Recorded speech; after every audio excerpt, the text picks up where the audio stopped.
لفظ رمضان کے کل 5 حرف ہیں اور پانچوں حرف اپنے الگ معنی رکھتے ہیں۔ رے سے مراد ہے رضائے الہی، میم سے مراد ہے محبت خداوندی، ضاد سے مراد ہے ضمانت الہی، الف سے مراد ہے الفت خداوندی، نون سے مراد ہے نور الہی۔ یعنی جب یہ مہینہ آتا ہے تو مومنوں پر اللہ تعالیٰ کا اس قدر فضل و کرم ہوتا ہے کہ جو بندے ماہ رمضان کی روزے رکھتے ہیں، اس میں عبادت کرتے ہیں، اس کا ادب و احترام کرتے ہیں، ان پر اللہ تعالیٰ راضی ہو جاتا ہے اور ان سے محبت بھی کرتا ہے، ان کی ضمانت بھی لیتا ہے اور ان سے الفت و مہربانی بھی کرتا ہے اور اپنے کرم سے، اپنے نور سے ان لوگوں کو منور بھی کر دیتا ہے۔ ناظرین کرام، حضرت شیخ عبد القادر جیلانی فرماتے ہیں رمضان کا معنی ہے گرمی کی شدت۔ گویا جو کوئی بھی اس مہینے کا ادب و احترام کرے گا، اس کے روزے رکھے گا، اس میں تسبیح و تحلیل اور عبادت خداوندی کرے گا تو فضل خداوندی اور رحمت الہی سے اس کے تمام گناہ اس طرح جل جائیں گے جس طرح لکڑی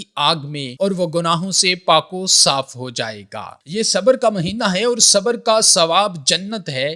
یہ غربا کی غمخواری کا مہینہ ہے۔ یہ وہ مہینہ ہے جس میں مومن کا رزق بڑھا دیا جاتا ہے۔ جو اس مہینے میں کسی روزے دار کا روزہ افطار کروائے تو اس کے گناہوں کی مغفرت ہو جاتی ہے اور اس کی گردن آگ سے آزاد کر دی جاتی ہے اور اس کو روزے دار جتنا ثواب ملتا ہے، بغیر اس کے کہ روزے دار کے ثواب میں کمی ہو۔ صحابہ کرام رضوان اللہ اجمعین نے عرض کیا، یا رسول اللہ صلی اللہ علیہ وآلہ وسلم، فداک امی و ابی، یا رسول اللہ ہمارے ماں باپ آپ کے قدموں پر قربان ہو جائیں۔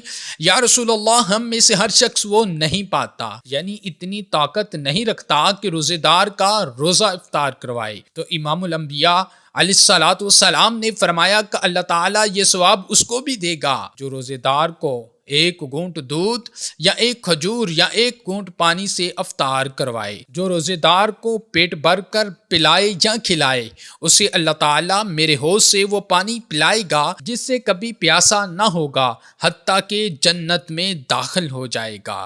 ناظرین کرام، یہ مہینہ صبر کا مہینہ ہے۔ یہ وہ مہینہ ہے جس کا اول حصہ رحمت، درمیانی حصہ مغفرت اور آخری حصہ جہنم سے آزادی کا ہے۔